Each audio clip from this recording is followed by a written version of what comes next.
ఎప్పుడెప్పుడా అని ఎదురు చూస్తున్నటువంటి మా బనగానపల్లి నియోజకవర్గ ప్రజలకు ఈరోజు ఒక పండుగ దినం. మన ప్రియతమ ముఖ్యమంత్రి జగన్మోహన్ రెడ్డి గారి వాకతో ఈ యొక్క బనగానపల్లి గడ్డ పులకించిపోతా ఉంది. ఈరోజు మన ముఖ్యమంత్రి జగన్మోహన్ రెడ్డి గారు ఈబీసీ నేస్తం, అదేవిధంగా మన బనగానపల్లె 100 పడకల హాస్పిటల్ ప్రారంభోత్సవానికి వచ్చి మన మంత్రులకు, మన ఎమ్మెల్యేలకు, ఇక్కడికి ఇచ్చేసిన 5 మండలాల నుంచి వచ్చేసినటువంటి ప్రజలందరికీ కూడా పేరు పేరున్న హృదయపూర్వక నమస్కారాలు తెలియజేస్తా ఉన్నా.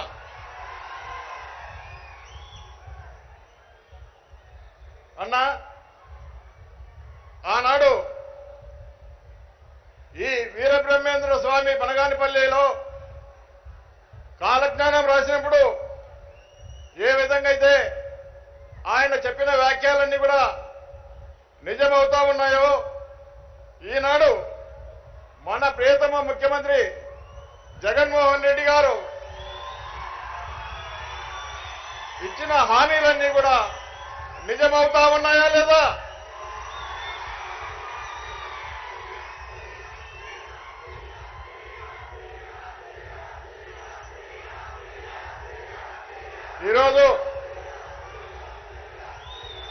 ఈరోజు రాష్ట్రంలో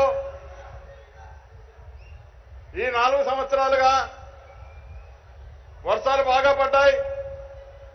మరి ఈ సంవత్సరమే కొంత వర్షం తక్కువైనప్పటికీ కూడా మన ప్రియతమ ముఖ్యమంత్రి జగన్మోహన్ రెడ్డి గారి సహకారంతో రైతులకు ఎలాంటి ఇబ్బంది జరగకుండా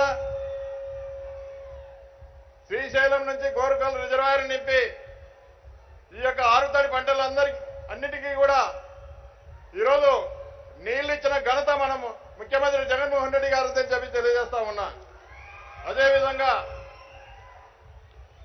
ఈరోజు మీ యొక్క సంపూర్ణమైన సహకారంతో బనగానపల్లిలో ఒక 100 పడకల హాస్పిటల్ ఏర్పాటు చేసుకున్నాం. అదేవిధంగా డిఎంఎఫ్ నిధులతో మన ముఖ్యమంత్రి గారి సహకారంతో 4 లైన్ల రహదారి ఒక బనగానపల్లిలో, అదేవిధంగా కోయిలకుంటలో, అదేవిధంగా కొలిమిగులలో మరి సెంట్రల్ లైనింగ్ కూడా ఏర్పాటు చేసి ఎన్నడూ కూడా కని విని ఎరగని రీతిలో ఈ యొక్క 4 లైన్ కూడా ఏర్పాటు చేసి ప్రజలకు ఎలాంటి అసౌకర్యం కలగకుండా చేయడం కూడా జరిగిందనే విషయాన్ని కూడా తెలియజేస్తా ఉన్నా.